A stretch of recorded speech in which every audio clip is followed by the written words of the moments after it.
அனைவருக்கும் வணக்கம். கதை கேளுங்கள், பாரத கதை கேளுங்கள். கற்றலை விட கேட்டல் நன்று. காதால் ஒரு 5 நிமிஷம் கேட்டுட்டு போங்களேன். என்ன தான் சொல்கிறாங்க தமிழ் அம்மான்னு. கொஞ்சமாவது உங்கள் காதுக்கு வந்து சேருதான்னு பார்ப்போம். இப்போ வந்து பார்த்திங்கன்னா, பாண்டு மானை வேட்டையாடுறன்னு தப்பு பண்ணிட்டார். முனிவரை அம்பால் வீசி, முனிவர்னு தெரியாது இல்லையா, ஆனால் அவர் முனிவராக தோன்றி சாபம் விட்டார். உன் மனைவியை தொட்டால் கூட நீ இறந்து விடுவாயின்னு சொல்லி. என்ன பண்ண முடியும்? பாண்டு சாபத்தை கேட்டு பயந்து போய் தன் குந்திக்கிட்ட சொன்னார், குழந்தை பெற்றுக்கொள்ள முடியாத நிலையில் இருக்கிறேனே, என்ன செய்வது என்று வருந்துகிறார்.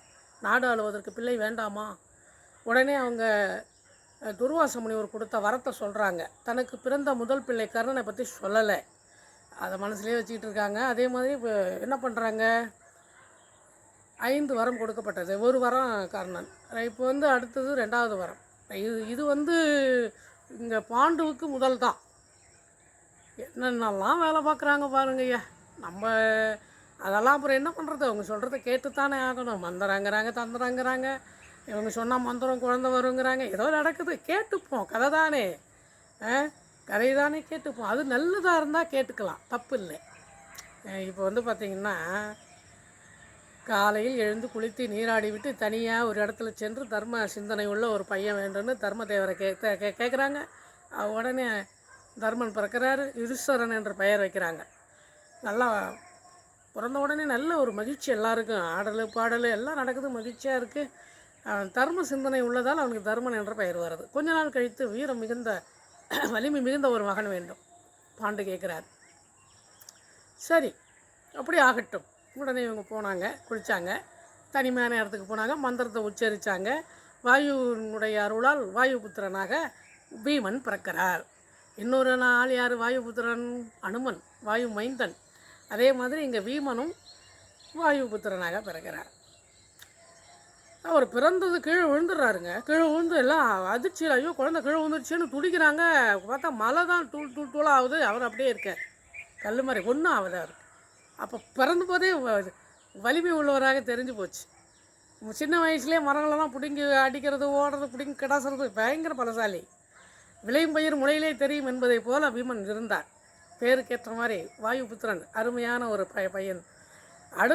அடுத்த குழந்தை வந்து நல்லா வில்வித்தையில் சிறந்தவனாக ஒரு குழந்தை வேண்டும்னு பாண்டு கேட்குறார். உடனே இந்திரன் நினைவுக்கு வராரு. இந்திரனை வேண்டி, எனக்கு வில்வித்தையில் சிறந்த ஒரு மகன் வேண்டும் என்று வேண்டி அவனுக்கு பிறப்பது தான் அர்ஜுனன். வில்லுக்கு விஜயன் என்ற பெயர் வாங்கினார் அல்லவா. ஆக அர்ஜுனன், வாயுபுத்திரன், தர்மன், இந்த 3 பெற்றெடுத்தாச்சு. 3 குழந்தைகளும் சுற்றி குந்தியை சுற்றி விளையாடி மகிழ்ந்து வருகிறது. மாத்திரி தனியாக உட்காந்து சோகமாக இருக்கா. மாத்திரி ஏன் சோகமாக இருக்கான்னு பாண்டுக்கு தெரிஞ்சு போச்சு. அவளுக்கு குழந்தை இல்லை இல்லையா. உடனடியாக குந்தியை அழைத்து மாத்திரையின் நிலையை எடுத்து சொல்லுகிறார். உன்னிடம் இன்னும் ஒரு வரம் இருக்கிறது, அதை அவளிடம் சொல்லிக் கொடு, அவளுக்கும் ஒரு குழந்தை பிறக்கட்டும். சரி, அப்படி என்று அந்த மந்திரத்தை மாத்திரைக்கு சொல்கிறாங்க குந்தி. மாத்திரையும் உடனே மகிழ்ந்து குளித்து விட்டு நீராடி விட்டு, ஒரே மந்திரம்தான், ஆனால் ஒரு கல்லில் 2 மாங்காய் மாதிரி இவங்க மந்திரத்தை சொல்லி வழிபட்ட அஸ்வினி குமாரர்களை நினைத்து வழிபடுறாங்க. அஸ்வினி குமாரர்கள் 2 பேர் வந்து 2 குழந்தை, நகுலன் சகாதேவன் 2 குழந்தை பிறக்கிறாங்க. சகாதேவன் சாத்திரத்தில் வல்லவன்.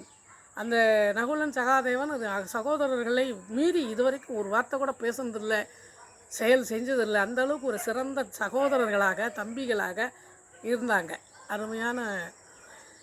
இப்படித்தான் குந்தியின் வரத்தால் அஸ்தினாபுரத்தை ஆட்சி செய்வதற்காக 5 பஞ்ச பாண்டவர்கள் பிறந்தார்கள். இவர்கள் இங்கே பிறந்திருக்க அங்கே திருதராஷ்டிரனுக்கு காந்தாரிக்கு 100 குழந்தைகள் பிறந்தார்கள். துரியோதனன் உட்பட 100 குழந்தைகள். அதை பற்றி அடுத்த வீடியோவில் பார்ப்போம்.